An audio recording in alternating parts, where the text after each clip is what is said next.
के कारी बालार कथा सुने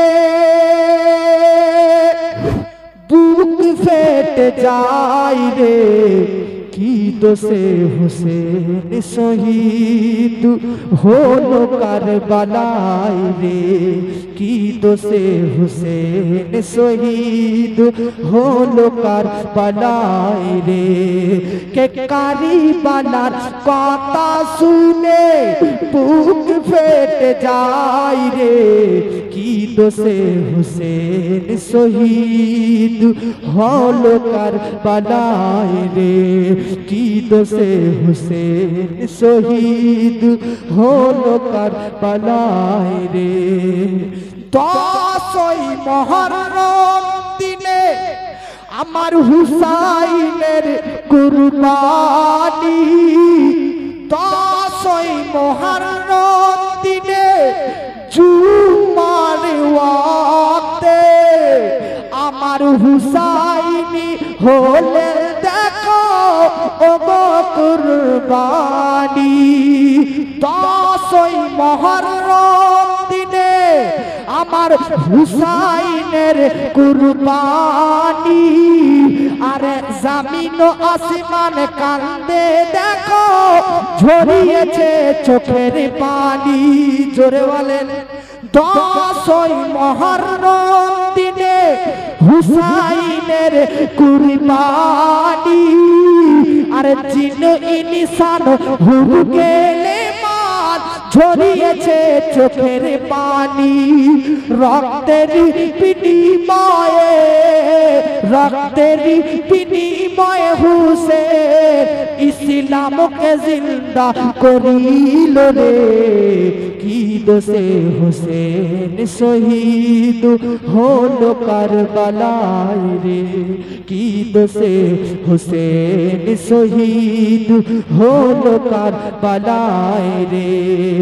दूधेर शिशु आली असगर जानतो ना किछु भाई रे पानिर बेदनाय छटपट करे पेलो तार बुके तीर रे दूधेर शिशु आली असगर पानिर जोन्नो छटपट करे आरे तीरेर बन्ना बइलो रे तार बुकेरी ओपरे आरे मासूम बाच्चा किछु पारेनी मासूम बाच्चा किछु पारेनी तबुओ जान दिलो रे की दोषे हुसैन शहीद होलो करबलाय रे की दोषे हुसैन शहीद होलो करबलाय रे के कारी बालार कथा सुने बुक फेट जाए रे की दोषे हुसैन शहीद होलो करबलाय रे। কারবালা যুদ্ধ কেন একটা জিনিসের জন্য যুদ্ধ কিসের জন্য একটা মনে রাখবেন অন্তরে খাতায় নোট করে নিন এবার একটা দুই একটা কথা শুনেন কথার মাঝে কারবালার যুদ্ধ হওয়ার কারণ বায়াতের জন্য কিসের জন্য বায়াতের জন্য হযরত আমির মুআবিয়া রাদিয়াল্লাহু তাআলা আনহু 43 হিজরিতে ইমাম হাসানের পক্ষ থেকে খেলাফতি দৌর চালানোর আদেশ পায় তিনটি শর্তে কয়টি শর্তে বললাম ব্রাদার মদিনার যে লিডার ছিল মদিনা শহরের যে লিডার ছিল ওয়ালিদ ইবনে উকবাকে একটা চিঠি লিখলো ইয়াজিদ 60 হিজরিতে বাপ ইন্তেকাল করা মাত্র ওরে মদিনার লিডার ও মদিনার সরদার মদিনার এমএলএ মদিনার এমপি আমি ইয়াজিদ বলতেছি চিঠি লিখতেছি তোমাকে দামেস্ক থেকে। ওরে মদিনার লিডার, তোমার মদিনা শহরে তিনজন প্রখ্যাত যে সাহাবী আছে, একজন ইমাম হোসেন, একজন আব্দুল্লাহ বিন জুবাইর, একজন আব্দুল্লাহ বিন ওমর, ওই তিনজনকে তুমি ডাকো। ডাকার পর তাদেরকে চাপ দাও, তাদেরকে বলো যেন আমি ইয়াজিদের হাতে বায়াত গ্রহণ করে, যেন আমি ইয়াজিদের কাছে এসে মাথা নত করে, যেন আমি ইয়াজিদের কাছে বিক্রি হয়ে যাই, যেন আমি ইয়াজিদের কাছে বায়াত গ্রহণ করে, যেন আমি ইয়াজিদের হাতে যেন মুরিদ হয়ে যাই। বাবাজি মদিনার সরদার এই চিঠি পাওয়া মাত্র অবাক হয়ে গেছেন। মদিনার যিনি সমাজ সেবক ছিলেন, মদিনা শহরের যে সরদার ছিলেন, তিনি কিন্তু অত্যন্ত ভালো ব্যক্তি ছিলেন, নেককার ব্যক্তি ছিলেন। ইয়াজিদের চিঠি পাওয়া মাত্র সঙ্গে সঙ্গে তার মনে বেরাদার অবাক লাগলো, আশ্চর্য হয়ে গেল। কেন? এখনো তার বাপ ইন্তেকাল করা কয়েক মাস হয়নি, কিছুদিন হলো, আর এরই মধ্যে তার বেটা সিংহাসনে বসার জন্য চিঠি পাঠিয়ে দিয়েছে, তার হাতে মুরিদ হওয়ার জন্য সবাইকে অ্যানাউন্স করতে বলতেছে।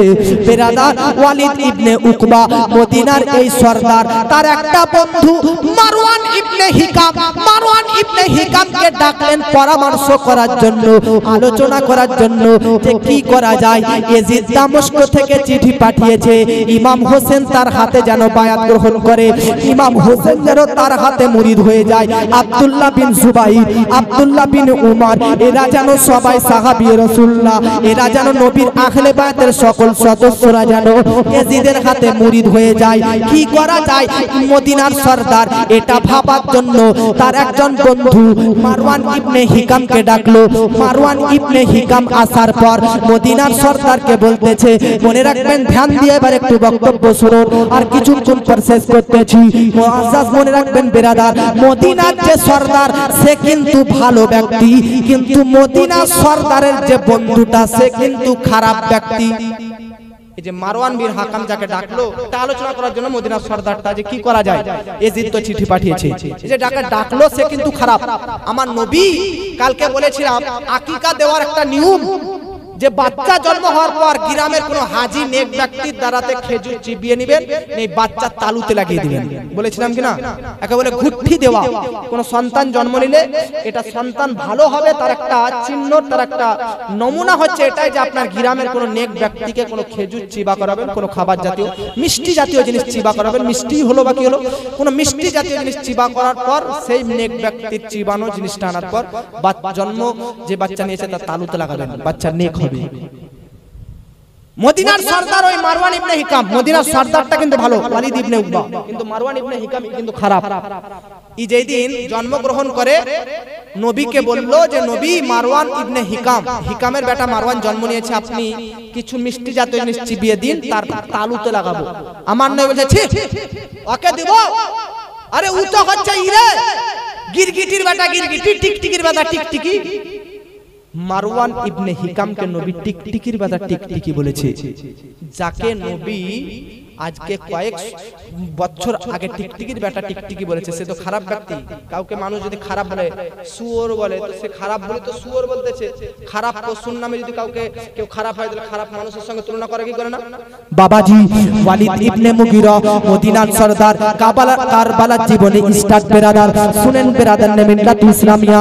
ইয়াজিদ দামেস্ক থেকে চিঠি পাঠালো মদিনার সরদার আলোচনা করার জন্য যে কি করা যায়। বেরাদার মারওয়ান ইবনে হিকামকে ডাকলো। এই মারওয়ান ইবনে হিকাম কিন্তু খারাপ, বারবার বলতেছি কানে ঢুকে নেবেন। মারওয়ান ইবনে হিকাম কিন্তু ইয়াজিদেরই একজন লোক, ইয়াজিদেরই একজন পার্টির লোক। বাবাজি মারওয়ান ইবনে হিকাম আসার পর মদিনার সরদার ওয়ালিদ ইবনে উকবাকে বলতেছে, কখনো কখনো ইমাম হোসেনরা ইয়াজিদের সামনে মাথা নত করবে না, ইমাম হোসেনের হাতে হাত রাখবে না, ইমাম হোসেন কখনো ইয়াজিদের কাছে বিক্রি হবে না, কখনোই হবে না, বরং তাকে কতল করে দাও। না হলে ইমাম হোসেন যদি না করে ইয়াজিদকে না মুরিদ হয়, ইমাম হোসেন যদি ইয়াজিদের কাছে বিক্রি না হয়, তাহলে মদিনাবাসী মক্কাবাসী কেউ ইয়াজিদের কথা মানবে না। ইয়াজিদ সে তো জানে যে ইমাম হোসেন যদি আমার কাছে মুরিদ না হয়, আমার হাতে হাত না রেখে দেয়, আমার সঙ্গে যদি হাত না মিলায়, তাহলে তো মদিনাবাসী মক্কাবাসী কেউ হাত মিলাবে না। মদিনার তিনজন মেন ব্যক্তি সাহাবী, আব্দুল্লাহ বিন জুবাইর, আব্দুল্লাহ বিন উমর, ইমাম হোসেন। তাই মারওয়ান ইবনে হিকাম বলতেছে, ও মদিনার সর্দার, তোমার মনে হচ্ছে যে ইমাম হোসেন একজন এজিদের হাতে হাত রাখবে? কখনোই না। সবচাইতে উত্তম, দেখুন সবচাইতে প্রথমে মারওয়ান ইবনে হিকাম বলতেছে, ইমাম হোসেনকে কতল করে দাও, শহীদ করে দাও, কেউ জানবেই না, পুরো মদিনাবাসী মক্কাবাসীদেরকে ভয় দেখিয়ে এদেরকে এজিদের হাতে হাত দিয়ে করাবো। ওয়ালিদ ইবনে মুগীরা বলতেছে, তোমাকে ডাকলাম বন্ধু হিসাবে একটা ভালোবাসা পরামর্শ নেওয়ার জন্য, আর তুমি নওয়াসায়ে রাসূল নবীর নাতিকে শহীদ করতে চাইছো, হত্যা করতে চাইছো, মারতে চাইছো। তোমার মনে এই ধারণা আসতে পারে কি করে যে নবীর ওসিলাতে খেছো, যে নবীর নওয়াসাত দুয়াতে বেঁচে আছো? আরে যে নবীর বংশের আলের উপর দরুদ না পড়লে নামাজি হবে না। আমরা দরুদ ইব্রাহিম পাঠ করি, তখন কি বলি? মুহাম্মাদি ওয়া আলা আলিহি, অর্থাৎ নবীর প্রতি দরুদ, ওয়া আলা আলিহি, তার বংশধরদের প্রতি দরুদ। আরে যে বংশের প্রতি দরুদ না পাঠ করলে নামাজ হয় না, দরুদ হয় না, সে বংশধরকে হত্যা করব আমি মদিনার সর্দার হয়ে? না, কখনোই না।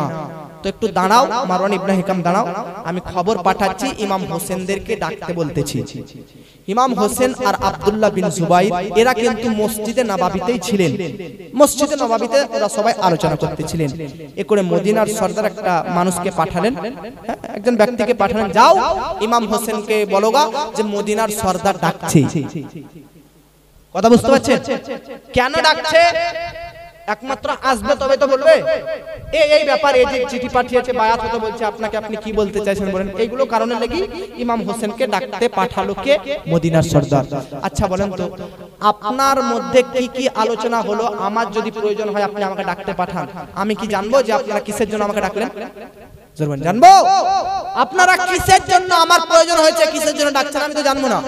বাবাজি মদিনা সর্দার ইমাম হোসেনকে ডাকতে পাঠালো। ইমাম হোসেনকে ডাকতে পাঠালো। একজন ব্যক্তি যাবার পর দেখতেছে মসজিদে নববীতে আমার নবীজি সাল্লাল্লাহু তাআলা আলাইহি ওয়াসাল্লামের নওয়াসা বসে রয়েছেন, সাহাবী আব্দুল্লাহ বিন জুবাইর বসে রয়েছেন। ইমাম হোসেন আর দুজন সাহাবী রাসূল দুজনে বিরাদার গল্প করতেছে। বিরাদার এমতো অবস্থা একজন বলতেছে, হুসেন তোমাকে মদিনার সর্দার ডাকতেছে, মদিনার লিডার ডাকতেছে, মদিনার সর্দার তোমাকে ডেকেছে, আহ্বান পাঠিয়েছে। ইমাম হোসেন বলল, ঠিক আছে যাচ্ছি, যাও তুমি যাও। এইদিকে ইমাম হোসেন যার সঙ্গে বসে গল্প গুলোজ করছিল, সে আব্দুল্লাহ ইবনে জুবাইর বলতেছে, ও হুসেন, এই সময়ে, এই অসময়ে মদিনার সর্দার ডাকতে পারে কেন? কেন ডাকতে চাইছে, কেন ডাকতে পাঠিয়েছে, কি কারণে? আমার ইমাম হোসেন কিন্তু জানে না কেন ডাকতেছে। এটা কি জানার কথা ভাই? জানে না, তবুও বলতেছে তার বন্ধু ইমাম হোসেনকে ডাকতেছে কেন, ডাকবে না বা কেন? আমি আজ রাত্রে স্বপ্নে বেলায় দেখেছিলাম এজিদের বাপ আমিরে মুয়াবিয়ার সিংহাসন ভেঙে গেছে, তার বাড়ি পুড়ে গেছে। আমি স্বপ্নের মধ্যে দেখলাম এজিদের বাপের সিংহাসন, যে রাজার সিংহাসন, সেটা পুড়ে গেছে, তার ঘর বাড়ি পুড়ে গেছে। এর অর্থ, এটা স্বপ্নে ইমাম হোসেন দেখেছেন আগে রাত্রে। এর ব্যাখ্যা হচ্ছে আমিরে মুয়াবিয়া এজিদের বাপ নিশ্চয়ই মারা গেছে, তার জন্য তার বেটা রাজা হবার জন্য, তার কাছে বিক্রি হবার জন্য মদিনা সর্দারকে বলেছে, আর মদিনা সর্দার আমাদেরকে এই জন্য ডাকতে পাঠিয়েছে। ইমাম হোসেন কিন্তু জানতেন যে মুআজ্জাজ কেন মদিনার সর্দার ডাকতেছেন, এটা তিনি স্বপ্নের মধ্যে ডেকেছেন। তাহলে দেখুন, শুধু নবীজি কাল কি হবে পরশু কি হবে জানতেন এমনটা নয়, নবীর নওয়াসারা, নবীর প্রেমিকরা, নবীর বন্ধুরাও পর্যন্ত বলে দিতে পারেন যে কাল কি হবে, পরশু কি হবে, কোন মানুষের অন্তরে কি কি চলতেছে। ইমাম হোসেনকে বিরাদার আব্দুল্লাহ বিন জুবাইর তারা মসজিদে নববীতে এই নিয়ে কথা বলতে থাকেন যে এই জন্যই হয়তো ওরা ডাকতেছে। বিরাদার এমতো অবস্থাতে লেট হতেছে। মদিনার সর্দার আরেকবার আরেকজন ব্যক্তিকে পাঠালেন, যাও যাও যাও, দেখে ডেকে নিয়ে আসো। ইমাম হোসেন বলতেছে একবার তো ডেকে গেল, দ্বিতীয়বার আসার কি প্রয়োজন, যাচ্ছি চলো। বেরাদার আমার ইমাম হোসেন বুঝলো, মনে মনে ভাবলো ব্যাপার খারাপ হতে পারে, পরিস্থিতি খারাপ হতে পারে, আমি তো ইয়াজিদের হাতে বায়াত গ্রহণ করতে পারবো না, ইয়াজিদের হাতে হাত রাখতে পারবো না। মারওয়ান ইবনে হিকাম এরা শোনার পর আমার প্রতি অ্যাটাক করতে পারে, তাই আমি একাই যাব না। আমার ইমাম হুসাইন 30 জন ব্যক্তিকে, 30 জন তরুণ যুবকদেরকে সঙ্গে নিলে, সঙ্গে নেওয়ার পর মদিনা সরদারের বাড়িতে যায়। 30 জন যুবককে বলতেছে তোমরা বাড়ির বাইরে থাকো, ভিতরে কাউকে প্রবেশ করতে হবে না, ভিতরে আমি যাচ্ছি। যদি কোনো রকমের চেঁচামেচির আওয়াজ পাও, যদি কোনো বিশৃঙ্খলা তৈরি হয়, কখনো বিভ্রান্ত তৈরি হয়, তখন তোমরা সবাই 30 জন যুবক হুড় হুড় করে ঢুকে যাবে, কিন্তু এখন তোমরা কেউ প্রবেশ করো না। ইমাম হোসেন তাদেরকে বাড়ির বাইরে রাখলেন। রাখার পর বেরাদার ইমাম হোসেন ঢুকলেন, দেখতেছে মদিনার সরদার রয়েছে, এইদিকে গিরগিটির বেটা গিরগিটি মারওয়ান ইবনে হিকাম তিনিও রয়েছে। ওয়ালিদ ইবনে উকবা বলতেছে জানো হুসেন কিছুদিন আগে ইয়াজিদের বাপ আমিরে মুয়াবিয়া ইন্তেকাল করে গেছে। ইয়াজিদ সে চাইতেছে, ইয়াজিদ সে রাজ সিংহাসনে বসতে চাইছে, তার হাতে বিক্রয় হতে বলতেছে, ইয়াজিদ বায়াত করতে বলতেছে আপনাকে। ইমাম হুসেন বলতেছে লুকায়িত ভাবে, এই গোপন ভাবে আমার মতন হুসাইন বায়াত গ্রহণ করবে না, তুমি মদিনাতে এলান করে দাও, মক্কাতে এলান করে দাও, তখন আমি বুঝবো কোনটা কি করা যায়। লুকিয়ে লুকিয়ে ইমাম হোসেন বলতেছে আমাকে ইয়াজিদের হাতে বায়াত গ্রহণ করাবার লাগি লুকিয়ে লুকিয়ে করতেছো, আমি লুকানো ছেলে নই, যা হবে ফিল্ডে এসো, প্রকাশ্যে এসো। মদিনা সরদার বলল আপনি ভালো কথা বললেন, খুব ভালো কথা বললেন, সব মদিনাবাসীকে জানানো হবে, মক্কাবাসীকে জানানো হবে, তখন আপনার ইচ্ছা হলো বায়াত নেবেন, না ইচ্ছা হবে না নেবেন। ঠিক আছে আপনি যান। মদিনার সরদার বলল যান। ইমাম হোসেন বাড়ি থেকে যেমন রুম থেকে বের হচ্ছে, মারওয়ান ইবনে হিকাম মদিনার সরদারকে বলছে দেখ ইমাম হোসেন বেরিয়ে যাচ্ছে, এটাই সুযোগ, ইমাম হোসেন কখনো ইয়াজিদের হাতে বিক্রি হবে না, হাত রাখবে না, এটাই সময়, এটাই চান্স, ইমাম হোসেনকে শহীদ করে দাও। ওয়ালিদ ইবনে উকবা ওই মারওয়ান ইবনে হিকাম খারাপ ব্যক্তিটাকে তাকে ঘর থেকে বার করে দেয়, যা তালান দে। ইমাম হোসেন বাড়ির বাইরে এলো, আসার পর বাড়ি চলে গেলেন, খুব টেনশনে আছেন, খুব টেনশনে। মদিনার সরদার আর একটা চিঠি লিখলেন, চিঠি লেখার পর সব ঘটনা লিখলেন যে ইয়াজিদ ইমাম হোসেন বায়াত তোমার গ্রহণ করবে না, তোমার হাতে হাত রাখবে না, কেউ তোমার কথা শুনবে না, কারণ তুমি পাপী, নিকৃষ্ট, তুমি অপরাধী, তোমার হাতে কেউ বায়াত গ্রহণ করবে, সবকিছু লিখে ইয়াজিদকে মদিনার সরদার পাঠিয়ে দিল। ইয়াজিদের কাছে জালো, ইয়াজিদ রেগে গেল, রেগে যাওয়ার পর বলতেছে ইমাম হোসেন আমার বায়াত অস্বীকার করে দিয়েছে, হ্যাঁ তাকে গ্রেফতার করে ফেলো। ইয়াজিদ দামেস্কে বসে বসে হুকুম করলো। এদিকে মদিনার সরদার ভালো ব্যক্তি ইমাম হোসেনকে ডেকে পাঠালো যে হোসেন কি করা যায়। ইমাম হোসেন বুঝতে পারলো যে আমার মদিনাতে থাকাটা আর ভালো হবে না। কেন?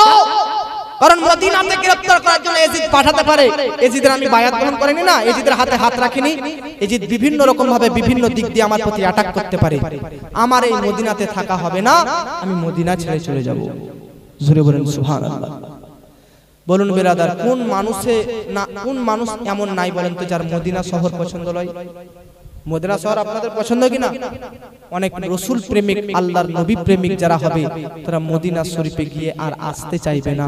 নবীর প্রেমিক যারা হবে, ইমাম হোসেন ইয়াজিদের আজকে হাতে হাত রাখেনি, হতে পারে তার প্রতি অ্যাটাক হতে পারে, তার বংশের প্রতি, ইমাম হোসেনের স্ত্রী স্বজনদের প্রতি অ্যাটাক হতে পারে, তাই ইমাম হোসেন একটা ফায়সালা নিলেন যে আমি আর মদিনাতে থাকবো না, আমি মক্কায় চলে যাব।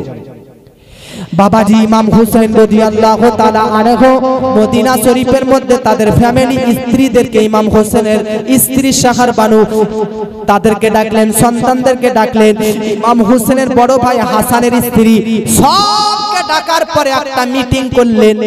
মিটিং করার পর বলতেছে ইয়াজিদের পাপীর হাতে তো বায়াত গ্রহণ করেনি, যখন তখন ইয়াজিদ সেনাবাহিনীরা আমাদের প্রতি অ্যাটাক করে দিতে পারে, তার জন্য আর মদিনাতে থাকা হবে না।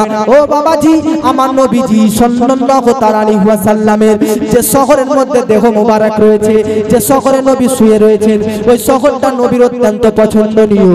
নবীর যেটা পছন্দ হুসাইনের তো সেটা পছন্দ হবে।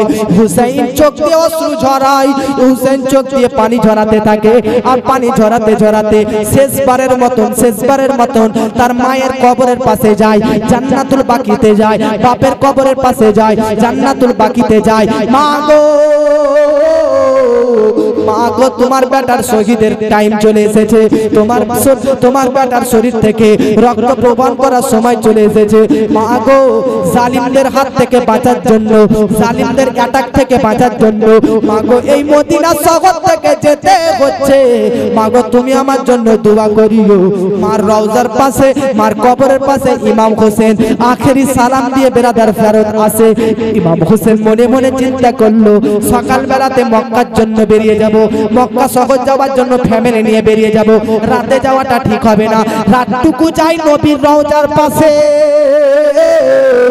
নবীজির রওজার কাছে যাই, নানার কাছে একটু নানাকে বলে আসি যে নানা গো আজকে আপনার উম্মতরা আমার প্রতি এতটা অত্যাচার করতেছে যে মদিনাতে থাকতে আর পাচ্ছি না, মদিনাতে থাকাটা দুষ্কর হয়ে গেছে।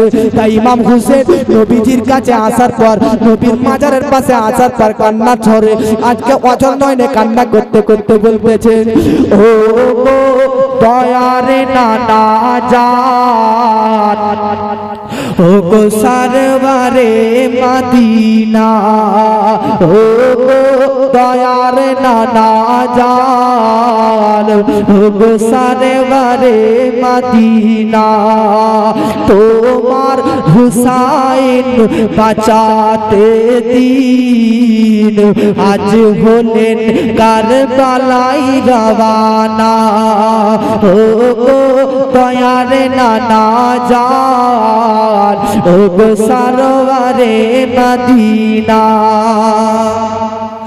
আখেরি সালাম নাও নানা, ও গো ছেড়ে যাই সোনারি মদিনা,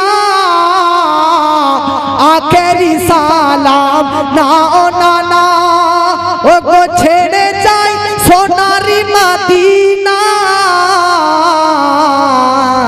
প্রাণ ভরে দেখে নাও গো, প্রাণ ভরে দেখে নাও গো, আর যে দেখা হবে না, প্রাণ ভরে দেখে নাও গো, আর যে দেখা হবে না, ও গো দয়ারে নানা জান, ও গো সারওয়ারে মদিনা, তোমার হুসাইন বাঁচাতে দিন আজ কারবালাই রওয়ানা।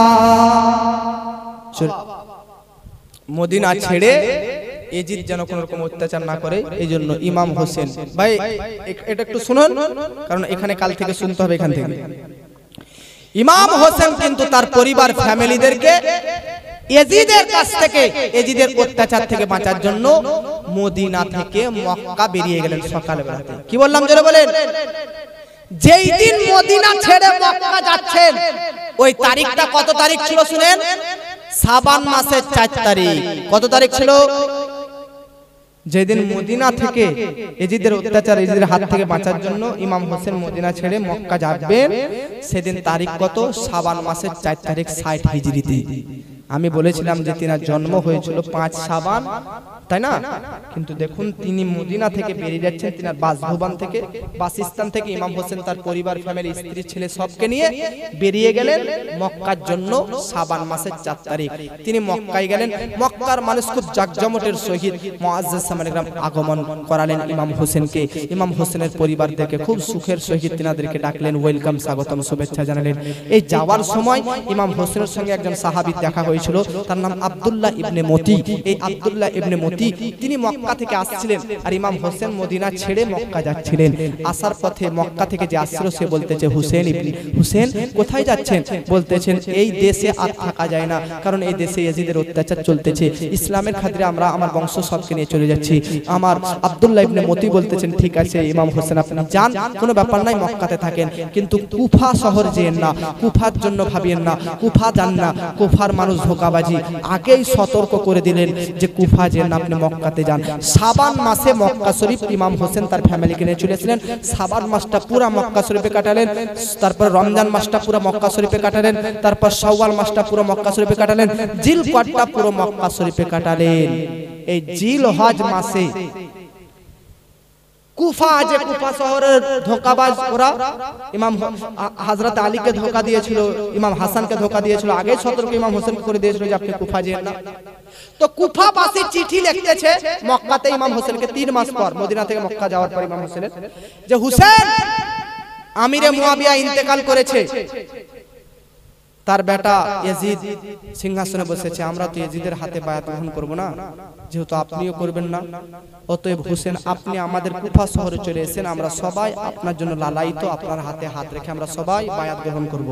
আমরা কুফাবাসীরা সবাই চিঠি লিখলেন, কম বেশি শত শত চিঠি লিখে বার যখন ইমাম হোসেনকে পাঠাচ্ছেন, কিন্তু ইমাম হোসেন তিনি জানেন যে কুফাবাসী আমাকে ধোঁকা দিয়ে ডাকছে, ওরা ধোঁকাবাজ, ওরা জালিম, কিন্তু তবুও এত চিঠি আসতেছে বারবার। ইমাম হোসেন মনে মনে চিন্তা করলো যে তাহলে কুফা শহর যাব আমি। মক্কার সাহাবীরা, মক্কার কিছু ব্যক্তি বলতেছে হুজুর কুফা যেন না, এরা বড় ধোঁকাবাজ, এরা আপনাকে ডাকবে, ডাকার পর হত্যা করবে। আমার ইমাম হোসেন বলতেছে না, কাল হাসরের ময়দানে যদি এই কুফাবাসীরা যদি আল্লাহর দরবারে প্রশ্ন করে দেয়, আল্লাহ আমরা কুফাবাসীরা বারবার ইমাম হোসেনকে ডেকেছিলাম যে তার হাতে বায়াত গ্রহণ করব, ইয়াজিদের হাতে করব না, কই ইমাম হোসেন একবারও তো আসলো না, তার জন্য আমরা কি করব, আমরা ইয়াজিদের হাতে হয়ে গেছি। ইমাম হোসেন বলতেছে এই প্রশ্নের যেন সম্মুখীন না হতে হয়, তার জন্য আমি যাব, কিন্তু সেই কুফাবাসীরা কি বাস্তবে আমার প্রেমিক এটা যাচাই করার জন্য কুফাবাসীকে চিঠি লিখে দিল যে তোমরা সত্য কিনা যাচাই করার জন্য আমার ভাই, আমার চাচাইতো ভাই ইমাম মুসলিম আর ইমাম মুসলিমের 2 সন্তানকে পাঠাচ্ছি, ওরা গিয়ে তোমাদের শহরটা যাচাই করবে, যদি তোমরা ভালো হও ও বুঝে তো আমার ভাই আমাকে আবার চিঠি পাঠাবে, আমার কাছে আবার যেমন চিঠি আসবে, সে যদি বলে যে আসো হোসেন তাহলে আমি চলে যাব, সে যদি নিষেধ করে যে আসিয়েন না তাহলে আমি যাব না। জোরে বলুন সুবহানাল্লাহ। ইমাম হোসেনের কথাতে ইমাম হোসেনের ভাই ইমাম মুসলিম, আর ইমাম মুসলিমের 2টা ছোট ছোট বেটা ছিল, মোহাম্মদ আর আরেকটা নাম ইব্রাহিম, ছোট ছোট বাচ্চা নিয়ে বাপ ইমাম মুসলিম চলে যায় কুফা শহর। আল্লাহু আকবার।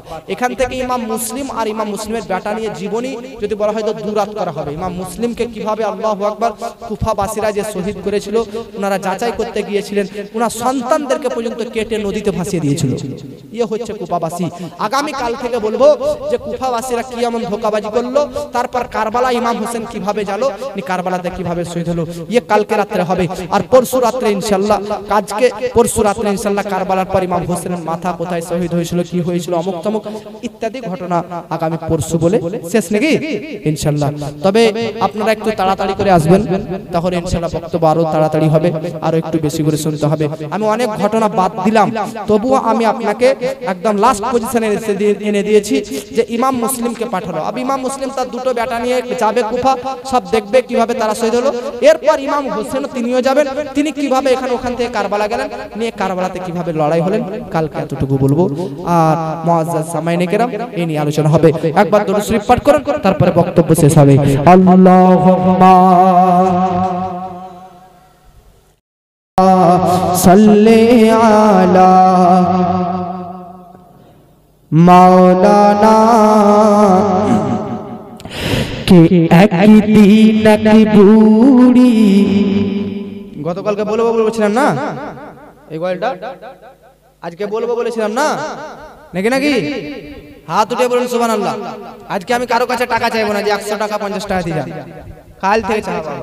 তো আজকে আপনাকে ছাড়লাম, তবে গজল বলছি, কারো যদি খুশি হই পারেন 10-20 টাকা তো দিয়ে যেতে পারেন। এই গজল বলার পরিবর্তে মা বোন যদি খুশি হয়ে, কোনো ডিমান্ড নাই যে 100 লাগবে 50 লাগবে, খুশি হয়ে দিলে দিতে পারেন, ওটা আপনাদের ব্যাপার। তবে ওটা এই বিটিএফসি ক্লাবেও জমা হবে না, ওটা আমার পকেটে জমা হবে। কখনো কখনো আপনারা আমাকে গিফট দিবেন, উপহার দিবেন, তবে তো আমাকেও পান খেতে মুআজ্জাজ হবে। এইজন্য মুআজ্জাজ সামাই রেখে নাও, আপনাদের আজ তো টাকা তোলাবো না, আজ অনেক মানুষ কম, কালকে ইনশাআল্লাহ লোকজন অনেক হওয়ার আশা আছে, পরশু 2 দিন কালেকশন হবে। আর গত 2 দিন তো হলো, আজকে কিছু হবে না। আজকে আপনারা খুশি হয়ে কিছু দিতে পারলে দিতে পারেন, কোনো ডিমান্ড নাই। মহব্বতে বলুন সুবহানাল্লাহ। কে নাকি বুড়ি মক্কা শহরে পুটলি নিয়ে পালাইলো বিজির ডরে। একদিন নাকি বুড়ি মক্কা শহরে পুটলি নিয়ে পালাইলো বিজির ডরে। ও আসিলেন মোর ও গো আসিলেন মোর দয়ার রাসূল আসিলেন মোর দয়ার রাসূল সেই পাটি ধরে একদিন এক বুড়ি মক্কা শহরে পুটলি নিয়ে পালায় নবীজির দ্বারে ডেকে বলেন নূর নবীজি ও বুড়ি শোনো না ভারী পুটলি নিয়ে তুমি কোথায় যাবে বলো না ডেকে বলে নূর নবীজি ও বুড়ি শোনো না ভারী পুটলি নিয়ে তুমি কোথায় যাবে বলো না কার ভয়েতে তুমি যাচ্ছ এ শহর ছেড়ে একটুখানি বলো পড়ে আমারি হুজুরে গো পুটলি তোমার পৌঁছে দিব পুটলি তোমার পৌঁছে দিব যাবে যত দূরে একদিন এক বুড়ি মক্কা শহরে পুটলি নিয়ে পালায় নবীজির দ্বারে এই কথা শুনে বুড়ি নূর নবীজির কাছে বলতে থাকে কেন সে শহর ছেড়ে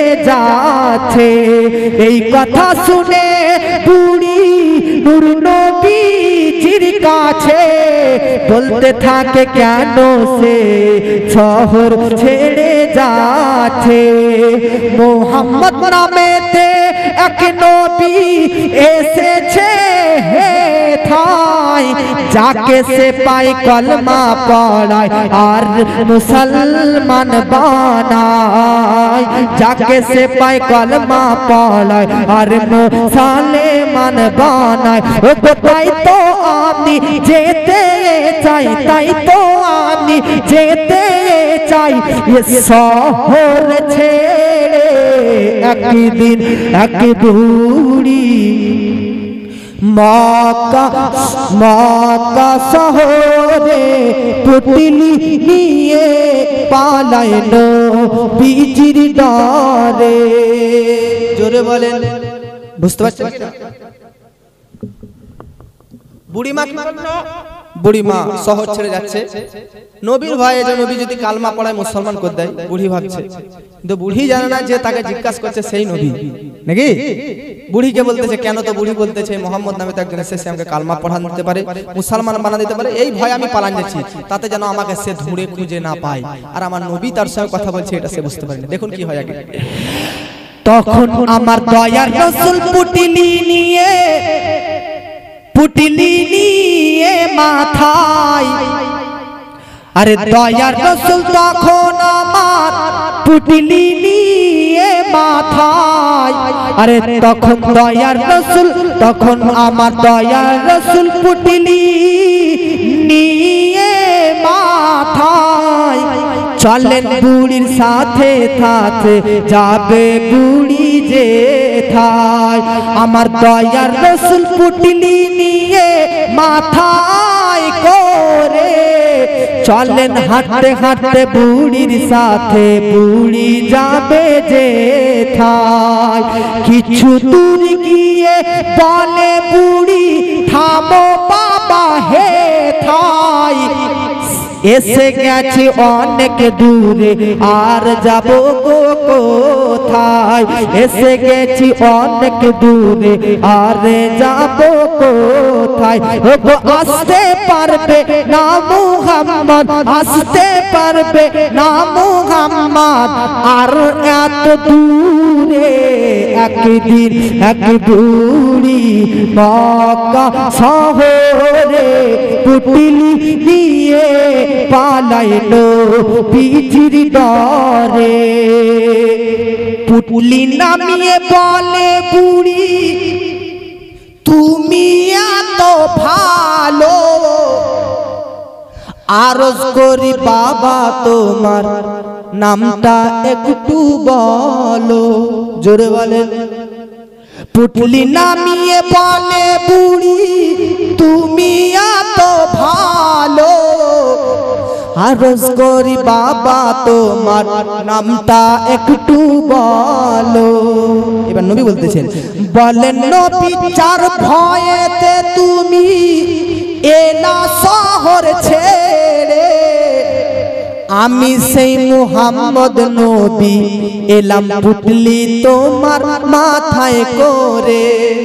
জোরে বলেন, বলেন নূর নবীজি, বলেন নবী যার ভয়েতে এলে শহর ছেড়ে, আমি সেই মুহাম্মদ নবী এলাম পুটলি মাথায় করে। ও গো কবি বলে বুড়ি তখন, ও গো কবি বলে বুড়ি তখন নবীর কালমা পড়ে। একদিন এক বুড়ি মক্কা শহরে পুটলি নিয়ে পালায় নবীজির ডরে। বক্তব্য গজল নাত এখানে ঘোষণা করলাম। বলা ভাষার মাধ্যমে হয়ে থাকে ভুল ত্রুটি ক্ষমা প্রার্থী, আস্তাগফিরুল্লাহ রাব্বি মিন কুল্লি যামবি ওয়া আতুবু ইলাইহি।